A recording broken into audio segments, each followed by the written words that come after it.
6.01, just really one question and one statement. This is the Telecommunications Leasing Master Agreement. While at MABE yesterday, Maryland Association of Boards of Education, we voted on the annual budget. This was one item that did come up there. And I just wanted to make sure that the board members here were aware that it has caused some intense consternation within other counties around Maryland. As you know, where do you put the poles? But the poles are not as intrusive as back in the 1980s, 1970s with 4 different, pole stands. They're one stand that kind of goes up into the air like a telephone pole, so to speak. But they're safe, and I guess the risk is low.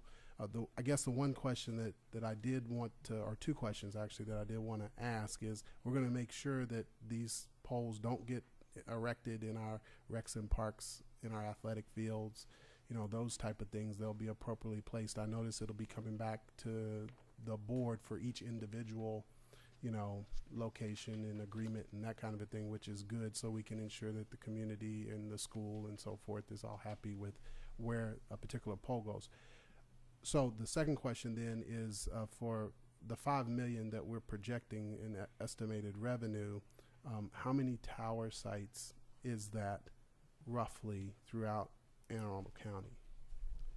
Well, again, what they're doing is we have a real estate portfolio, and you can create a tower, and the tower can have up to 3 to 5 carriers on it, depending on the type of tower and the height of the tower. And the way that the contract is structured is that the Board of Education receives a lump sum for the tower and 3, and then if they're able to successfully put on 2 other carriers, then we receive an additional revenue stream, and that revenue stream continues on during the life of that tower as well. So their proposal was the one they brought forward to this board back in January to have the financials, and I don't remember how many sites total. Obviously all 125 of our properties, plus actually our administrative properties, are available for consideration. I don't recall specifically how many of those they found as viable, because again, for the tower to work, it's got to be in the right location. There's got to be demand for it. So some areas are already adequately covered, and so they don't need supplements to it. There's other parts of this county, as you and I both know, driving up and down the road using our hands-free devices till we lose calls, etc. The other thing, though, is going forward, the 4G model requires a much higher density of repeaters and telecommunication devices than the former 3G model.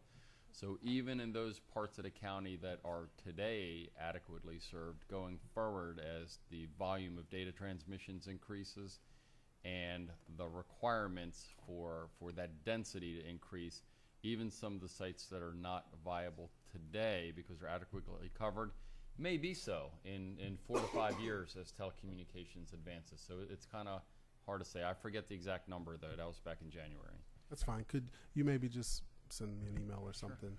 Sure. Just trying to get a sense for how many areas we're talking, how many pieces of property we're kind of sort of talking about for what we're estimating as the revenue of $5 million, roughly. Sure.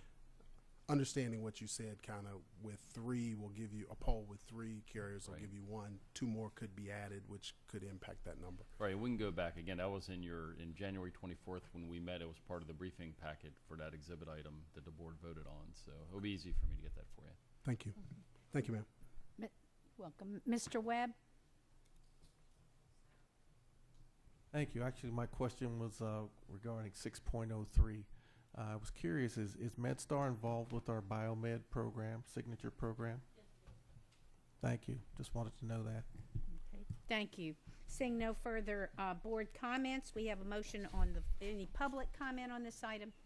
We have a motion on the floor that's been properly moved and seconded. All those in favor? All those opposed? Abstained? Motion passes 8-0-0. That brings us to the end of our agenda. The next board meeting is Wednesday, July 11th, 2012 at 10 a.m. The next policy committee meeting in September